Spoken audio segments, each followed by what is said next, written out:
İzahlı test 68-ci hissə 5-ci sinif ingilis dili. 5-ci sual choose a correct variant. Düzgün variantı seçin.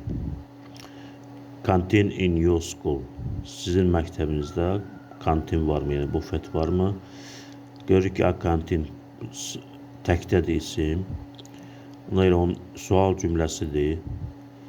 İzzeyə işlənəcək. İzzeyə kantin in your school. Sizin məktəbinizdə kantin varmı? Zera olmaz, çünki həm isim təkdədir, həm də təsdiq cümləsində zera işlənir.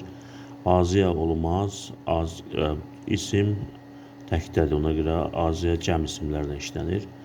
There is a kantin, bu da təsdiq cümləsində işlənir. Doğru cavab A bəndidir. 6-cı sual, choose a correct variant. Many post office in the city. Zera, zeriz işlənir təsdiq cümlələrində.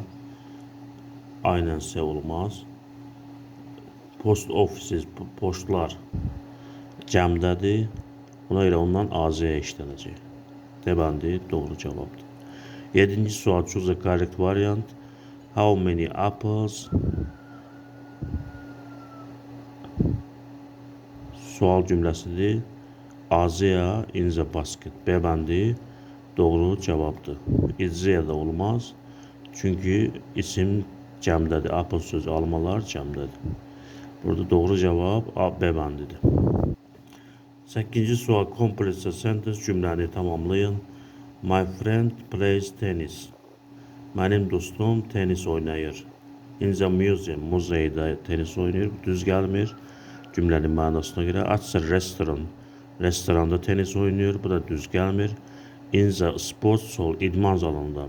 Mənim dostum idman zalında tenis oynuyor. 3 doğrudur. With his cousin. Mənim dostum öz əmisi oğlu ilə tenis oynuyor. Bu da doğru cavabdır. 3 ilə 4 doğru cavabdır. 9 ilə 10'un cavabını şərh bölməsində yazarsınız.